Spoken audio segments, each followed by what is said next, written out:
Welcome to the Safe Insight First Aid and CPR Certification Program. We're going to talk first about the standards that we use for our certification. We are certified by the Health Safety Institute, or HSI, as some people refer to it, which uses the American Heart Association and American First Aid standards as guidelines for their first aid and CPR training. And the guidelines that we're using are the 2015 standards. Now, I know that sounds really old and you're probably going, what, 2015? Wait a minute, that doesn't make sense. But we're using the standards that are the most current. You see, the standards are only updated about every 5 or 6 years. So 2015 is currently the most up-to-date standards that are used by all first aid and CPR professionals who train. So what things will we be discussing today? Well, we're going to discuss multiple things, including safety, legalities, burns, bleeding, choking, anaphylaxis, shock, CPR, chest compressions, and AED use among them. So let's talk first about safety matters. What is safety involving delivering first aid and CPR? Well, it's talking about your safety. Because if you're not safe to deliver first aid and CPR, you're no good to anybody, right? So before you ever do any first aid or CPR on a patient, you need to make sure that the area is safe for you to do so. So what we mean by this is take a look around your surroundings. For instance, let's say there's been a tragic car accident on the highway and you see somebody laying out in the road that needs immediate medical attention. Well, it doesn't do you any good to go running out there to help them if you get hit by a car, right? Because now you're no good to them and you're no good to yourself. You've taken yourself out of the equation. So it's imperative that you look very carefully, making sure that there's an area that you can safely get to with the patient and that you can get them into an area that is safe to deliver the first aid and CPR that they need. But when we talk about safety, it's more than just your physical safety. It's also your mental and legal safety. Because what's one of the concerns that most people have when it comes to giving first aid and CPR, especially to a stranger? Am I going to get sued, right? I mean, let's be real. Everybody likes to sue today for various different things. So it's important that you understand that you are covered if you choose to deliver first aid and CPR to somebody in need. You see, virtually every state has some sort of a Good Samaritan law. And a lot of people have heard this term, Good Samaritan law, but they don't really know what it entails. And what basically most states say is that if you are a volunteer provider of first aid or CPR to somebody that is in need, then you are covered and cannot be sued for your actions unless your actions are grossly negligent.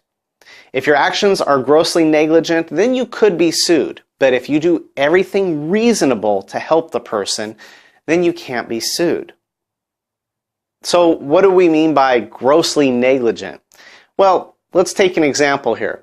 Let's say that you go out, you see somebody and they've got what appears to be a broken bone on their arm and they're in need of help and they consent to you giving them help. And you take the arm and you fold it in half and wrap it up because it seems to be a good idea for a way to get them to the hospital. Well, obviously, that's not reasonable. That's gross negligence on your part. You did something that doesn't even make sense trying to help them. But if you went over there and you attempted to somehow splint it up and it just didn't work right, you didn't get the splint on accurately, you can't be held liable for that as long as you made a good faith effort to do what was reasonable to assist them with their problem. It's important to remember that Good Samaritan laws only cover you if you're a volunteer provider. If you're a medical professional like a doctor or nurse or a first responder, you're held to a higher standard legally.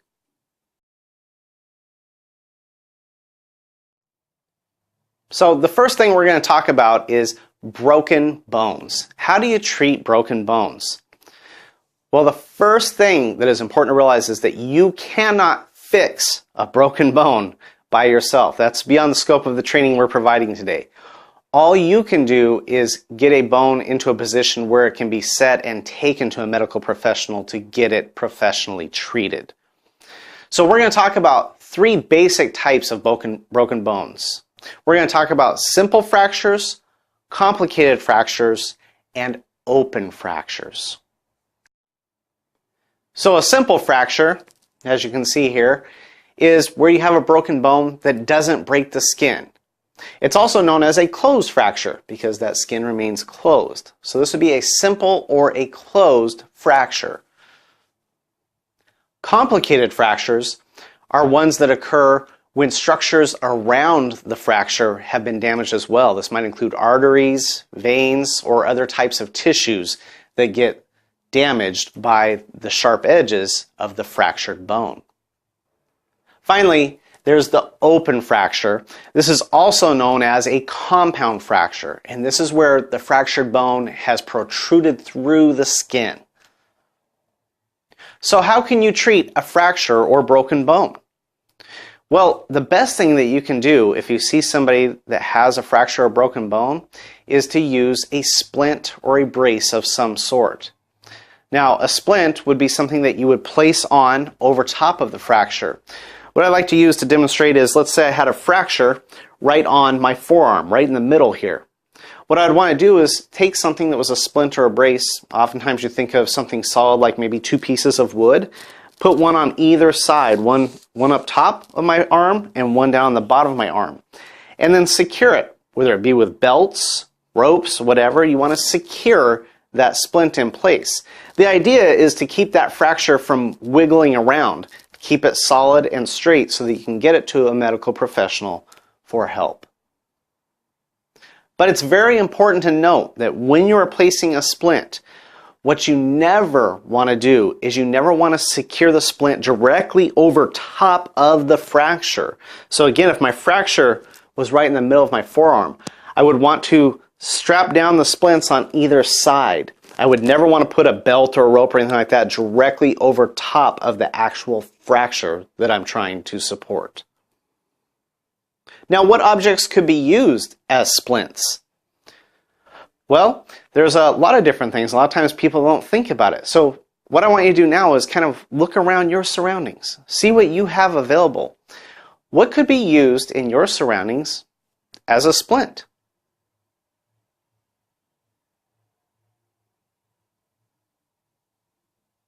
Did you find anything? Well, one thing that we suggest is something as simple as magazines. And people go, magazines? Sure, if you fold a magazine in half, kind of secure it there, what a great splint that would make, right? To keep the arm from wiggling around. Remember, we're not trying to fix the broken bone or fracture. We're trying to keep it from wiggling all around. We just want to keep it kind of solid and in place. So if I were to take a couple of magazines on either side of the arm, fold it in half, secure them on either end, that would keep that broken forearm from wiggling around.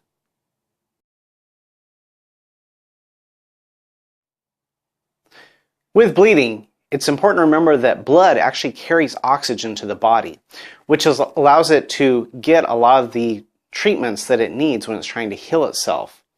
So if you're getting oxygen to various parts of the body and that suddenly gets cut off, you can see why you would obviously have a very rapidly progressing life-threatening situation. So how do we control bleeding?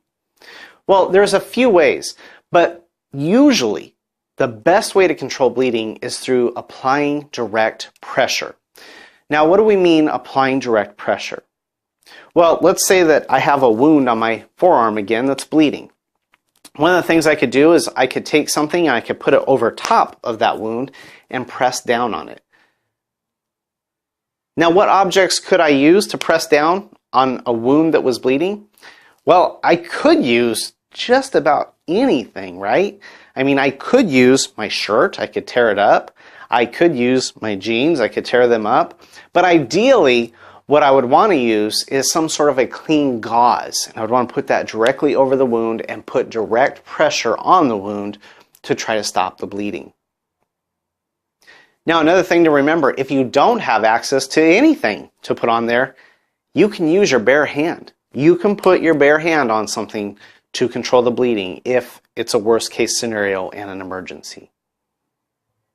But let's say we've put the gauze on, we've put the direct pressure on, and now the wound is continuing to bleed. It's a pretty serious wound.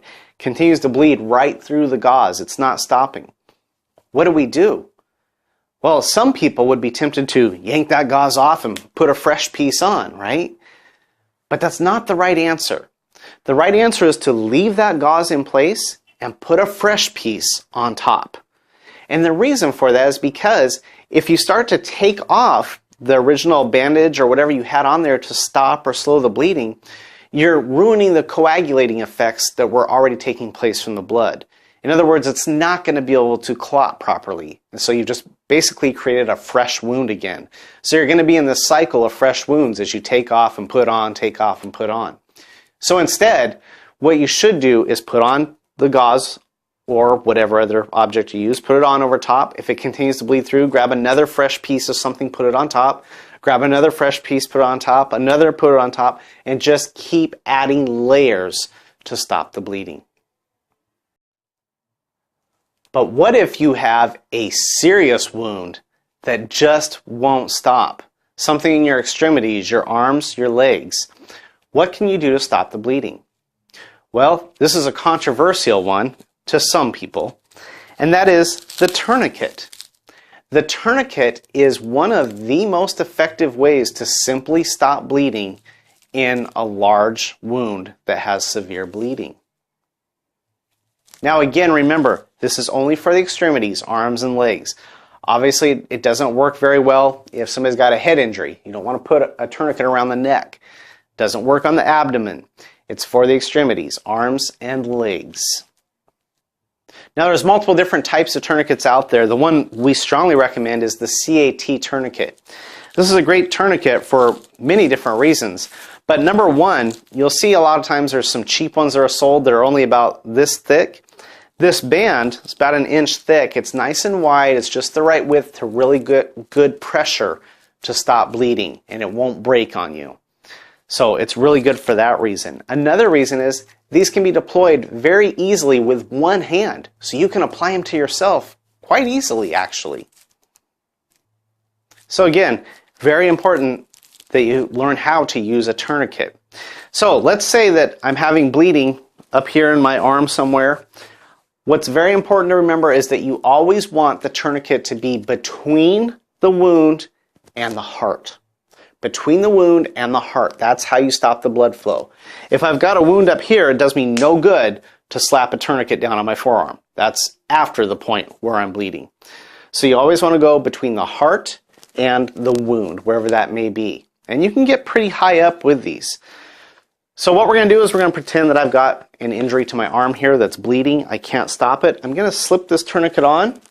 And you'll notice that with this, I can just grab this little tab and I can easily tighten it down.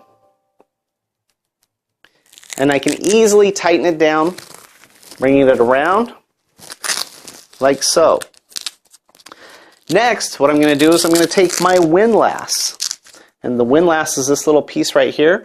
And I'm going to begin to twist it in circles. I'm just going to twist it around, over and over and over. And I'm going to twist this fairly tightly. It's getting caught on my shirt there a little bit, no problem.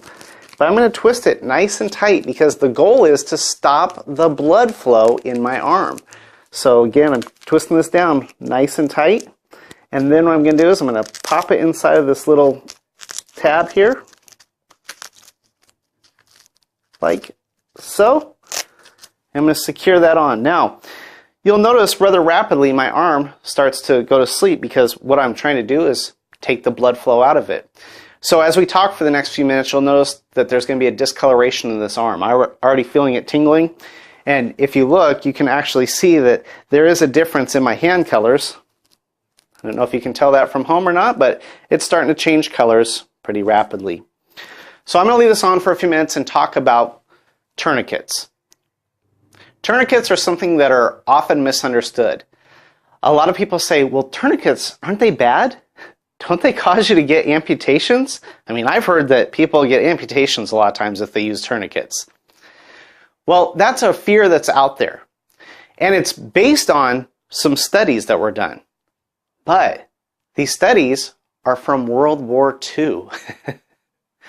So process that for just a minute. Do you think that the reason that people were getting amputations in World War II was because of using a tourniquet? Or was it because of lack of good medicine during World War II? Well, obviously, it was lack of good medicine. Tourniquets do not cause you to get amputations. And as you can see, I've left this on for a little bit here. Again, you can see my hands turning a sharp, different color here. It's starting to tingle pretty bad up and down my arm. It's not feeling real comfortable. And I'm going to leave this on for a few more minutes because I'm just demonstrating that you can do this. Now, what a lot of instructors will do is they will leave a tourniquet on through an entire 8-hour class to demonstrate that these things can be left on very effectively and not cause you to lose any type of a limb. What it will do is cause a lot of pain when you take it off. And so I'm going to go ahead and take this off now so that I don't have too much pain when I do remove it. Now, as you can see, I've removed the tourniquet so that we can carry on with this discussion without me being in pain. So again, to reiterate, tourniquets do not cause amputations. Now, if you're a skeptic and you're going, well, I don't know, I've really heard they do. I don't know that this is a good idea to use in modern times. All you have to do is check with the modern military. They use tourniquets very frequently in the field to handle injuries that occur to the extremities. They use them with great success. So if you are scared to use a tourniquet, look at the results of the U.S. military. So again, tourniquets are a simple, effective way to control bleeding in the extremities.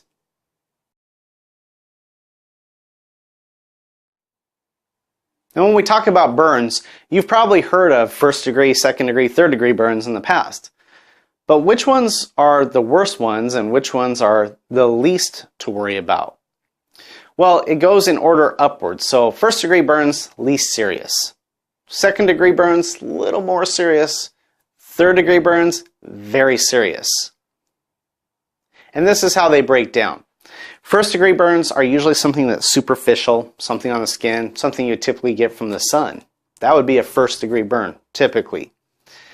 Now, a second degree burn is something that maybe gets into the partial thickening of the skin just a little bit and maybe even causes some blistering. One thing to note is that you never, ever, ever want to pop blisters created from a burn. That can create additional complications down the road.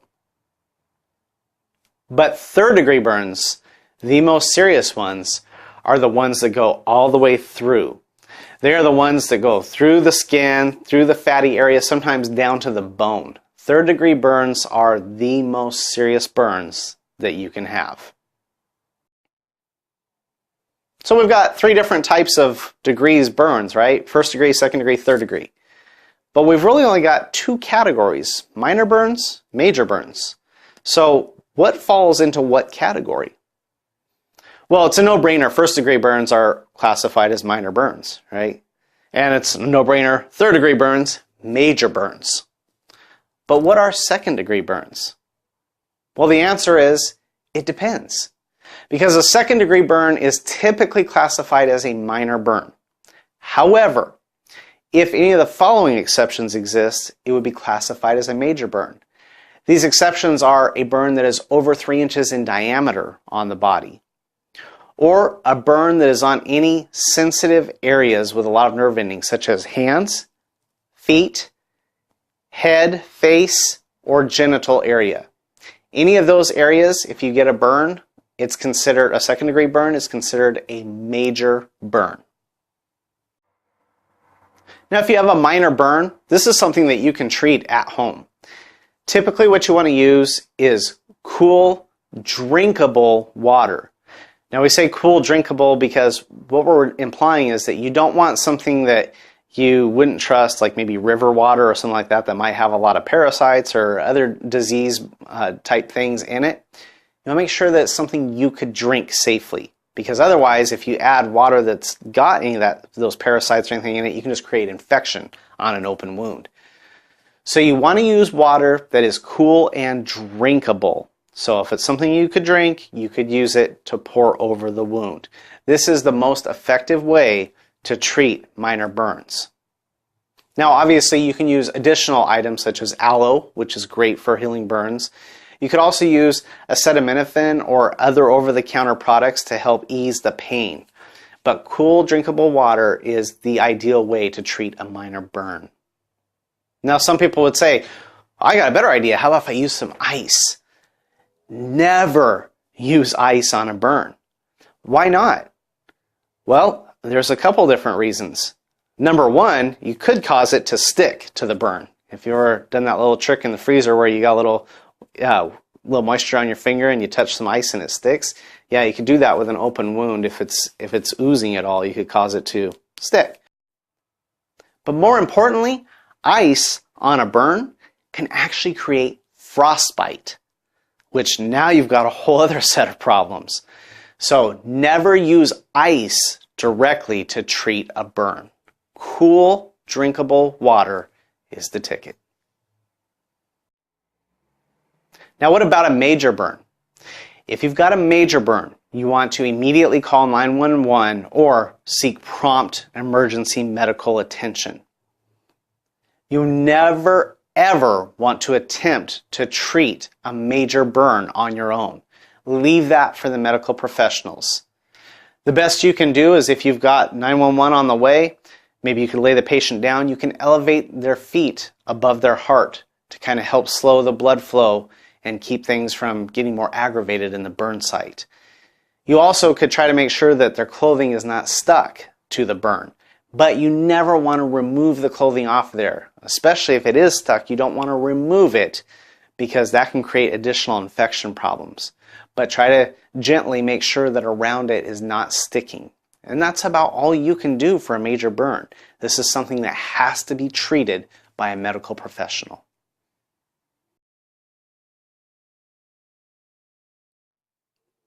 Have you heard this term before? Anaphylaxis, anaphylactic shock, one of those things. What is it? Well, anaphylaxis is an extreme, life-threatening reaction to some sort of allergen. Some of the symptoms include nausea, vomiting, extreme swelling, hives, trouble breathing. Any of these can be symptoms of anaphylaxis. So if you or somebody in your family has an extreme allergy to something, it would be good to make sure that you have a prescription to an EpiPen or some sort of generic version of the EpiPen. Now, EpiPens come in two different models. They come in EpiPen regular and EpiPen Junior. EpiPen Junior is for those under 65 pounds, where a regular EpiPen is for anybody that's over 65 pounds. It should be noted that you never want to use an EpiPen on an infant. And the definition of an infant by first aid standards is anybody 12 months or younger. To demonstrate how to use the EpiPen, we've got an EpiPen trainer here. Now notice it looks like an EpiPen, but it's a trainer. There's no actual needle inside. So what you would do with the EpiPen is you would do the same steps that we're about to do right now with this trainer. You'd want to remove this blue cap to start. Next, you want to wrap your hand firmly around the EpiPen, kind of like you're making a fist around it. The thing that you don't want to do is put your thumb over top. And people say, well, why? Why would I want to put my thumb over top? Give me a little oomph, a little bit more leverage getting that needle in. Well, because if you were under stress and you accidentally put it backwards, thumb over top, guess where the needle's going? Right through your thumb. So it's a good idea and best practice to wrap your fist and thumb around like a fist. Now once you have this position, you want to take the pen and you would swing it out and you would firmly jab it into the thigh of the patient. So you'd swing it out and jab it right into the thigh and you would hold it for 10 seconds. After you hold it for 10 seconds and pull it out, you'll see that this little piece comes out. What it's doing is covering the needle automatically for you. If you had a needle in there, it would cover that up and keep it safe. You would then want to massage that area for a good 10 seconds. So massage it really good, help work in the medicine and help to kind of ease the pain of what you just put in there, because this is a big needle.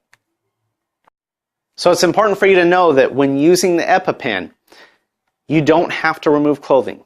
You don't have to do anything. This needle is designed to go right through thick material such as jeans and other clothing to get inserted where it needs to be in the thigh. So you always want to inject the EpiPen firmly into the thigh, hold for 10 seconds, and then massage for 10 seconds. Now, immediately before or after injecting the EpiPen, make sure that you call 911 and get medical help started. Why? What you never want to do is wait and see if the problem is solved with EpiPen. And it may resolve itself with that EpiPen, it's possible. But what can also happen, just as likely, is that the person will temporarily feel better from the EpiPen and then go into anaphylactic shock even worse afterwards. So make sure that they get monitored by a medical professional once you've applied the EpiPen. Do not hesitate. Now, what about using an EpiPen on somebody that appears to need it and you're not sure if you should give it to them or not, and maybe they look like they're going unconscious or they're unable to talk to you? Should you deliver that EpiPen? Well, we're going to take just a moment now and back up to talk about consent. We're going to talk about what consent is when it comes to first aid. And there's two types of consent with first aid. There's actual consent and there's implied consent. Now, actual consent would be if I walked up to the person and said, hey, are you okay? Typically, we suggest on the shoulder. That's a good place to tap. Tap them on the shoulder. Hey, are you okay? Why the shoulder? Well, for one, it's not an intimate area to touch, so you're not creating anything weird or overly intimate with them. But it's a good place also to get attention from somebody, touching on their shoulder. And it's a good way to be directly by their head so that they can give you a response. So tapping on the shoulder is highly recommended. Hey, are you okay? Can I help you out? Now, if they say, yes, please do, great. That's consent, obviously. But what if the person is passed out or unable to deliver a response and you're tapping them and they can't move, they can't give you a response? What do? Well, guess they didn't want help. No, obviously not. What you would do then is perform whatever first aid or CPR they needed, because this is what's called implied consent. Implied consent legally means that a person is incapable of giving you consent to treat them medically. And if somebody is incapable of doing that and it appears reasonably that they need medical help, you are covered to go ahead and administer that under implied consent.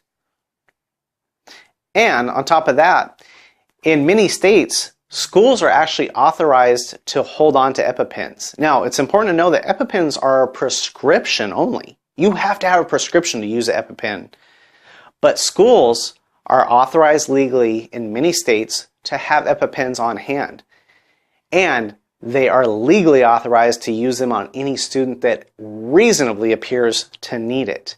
So they don't even have to know that the student has a prescription. They are authorized to go ahead and use that EpiPen on a student that reasonably appears to need it.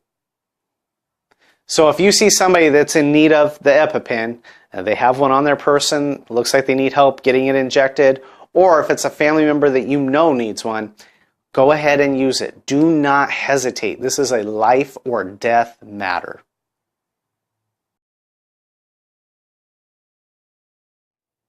So what do you do if you see somebody choking?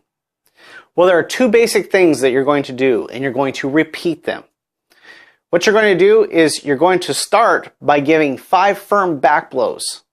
So I'm going to use our helpful assistant here to demonstrate the back blows. What you want to do is you want to get right between the shoulder blades. Right in between those shoulder blades, you want to come behind the person and you want to give them 5 firm back blows with the palm of your hand. So it'd be 1, 2, 3, 4, 5. If that doesn't work, if they're still choking or unable to breathe properly, you want to come underneath of them here, or behind them rather, and what you're going to do is you're going to come underneath of the nipple area. Right in here, if you feel, there's a little soft spot that you got. And if you push on it, you can feel that it kind of wants to push a little air up through you here. So it's just underneath, if you go right between the nipples and just underneath of that in the center is the area you want to get into. So you're going to come in there, you're going to put one hand over there and the other hand around. You're going to grip in a double fist like so, and you're going to give them 1, 2, 3, 4, 5 firm thrusts. This is the Heimlich maneuver if you weren't familiar. So again, it would be, you're going to come right into that area, have something touching it, get 2 fists in there, or double fist, and 1, 2, 3, 4, 5. You're going to check them. If they're still continuing to choke, you're going to get right back to that area between the shoulder blades, and 1, 2, 3, 4, 5. Still choking, you're going to come back with that Heimlich maneuver. 1, 2, 3, 4, 5. You're going to repeat this until either they're able to breathe again, or they go into an area where they can't breathe at all, and you need to start CPR. Now we talked about what to do for an adult that's choking. What do you do for an infant? Again, remember, an infant by first aid and CPR standards is 12 months or younger. For an infant, what you want to do is you would take them and get your forearm, whichever forearm you want to get it laid across your leg. You want to be sitting down. Lay your forearm across your leg, and then what you're going to do is you're going to lay right below the nipples there, kind of in that area we talked about, that little soft area. You're going to lay that on your forearm. You're going to lay like this, and you want to just tilt them just a hair down. You don't want them up like this. You want them down just a little bit to kind of use gravity as your friend to fix this problem. From here, what you're going to do is you're going to give 5 firm blows to the back between the shoulder blades. Now again, bear in mind, this is an infant, so you don't want to overdo it, but you definitely want a firm blow. Remember, you're trying to dislodge something that appears to be stuck inside of them. So you would give them 1, 2, 3, 4, 5 blows. You would check and see if they're breathing again on their own, or if they appear to still be struggling. If they're still struggling, back over. 1, 2, 3, 4, 5. You're going to repeat this process, checking and 5 blows, over and over until either they are able to dislodge the object that's in there and begin normal breathing again, or they stop breathing and you need to begin CPR. Now, for those of you that have taken CPR and first aid training in the past, you may go, wait a minute, I think there's a step missing. I mean, shouldn't I turn this infant over and do a quick sweep in their mouth to make sure that the object's not there, or see if I can help to dislodge it? The answer is no. Under the 2015 guidelines, it has been determined that that is not the best practice. In fact, what's been determined is that doing that oftentimes causes you to push the object further inside and lodge it even deeper in there. So it is now strongly suggested that you do not perform any sort of a mouth sweep.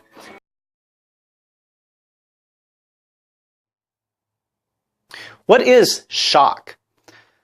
A lot of people have heard the term, they're not really sure what it is. And shock is more than just, oh my goodness, I'm so shocked that happened. Shock is a real medical condition. What's happening with shock is the blood flow has considerably slowed. This could be because of heavy loss of blood, or it could also be because something traumatic has happened that has caused the person's system to kind of start shutting down on itself. And what are some of the symptoms that somebody is going into shock? Well, it could be a lot of different symptoms. It could be they're pale. It could be that they're having trouble breathing. They're having trouble swallowing. It could be many different things. But one of the best ways to tell that somebody is in shock is if you see what we call the 1,000-yard stare. They're looking at you, but nothing's registering. You can talk to them. Hey, hey, nothing. You get nothing from them. That typically is a good sign that somebody has gone in shock, especially if you've seen immediately preceding that a traumatic event. So for instance, if you just witnessed a car collision and a person stumbles out of the car and they've got that stare and they're looking around, chances are very high that they are in shock. So what do you do to treat a person that's in shock? Well, the first thing you want to try to do is try to get them to lay down. We want to lay them down, elevate their feet, kind of try to get everything regulated within their body, balanced out. Instead of having them standing up and having the heart have to work hard to pump everything around, we want it just nice and easy and leveled out. You want to put those feet above the heart, again, elevate them about 6 to 12 inches. Next, you want to cover them with some sort of blanket or coat. Why is this important? Well, remember, what shock is the blood is slowing. What happens to you when your blood circulation slows? You start to get cold, right? So your body temperature is being affected by shock. So it's important that we get them covered up. Next, you want to make sure that you never, never, never give them anything to eat or drink. No matter what, you never want to give somebody in shock anything to eat or drink. But why not? I mean, let's think about it. When somebody's not feeling good, they got a headache, whatever it may be, it's usually, hey, you want a glass of water, right? That's the cure-all. So why wouldn't you give somebody in shock a glass of water? Well, the first thing to remember, shock is the blood is slowing down because the systems are kind of shutting down. The person may be having trouble swallowing. So what you could do is you could create a choking hazard for them. You don't want to create a choking hazard, or you could also cause them to vomit it back up because, again, their systems aren't functioning properly when they're in shock.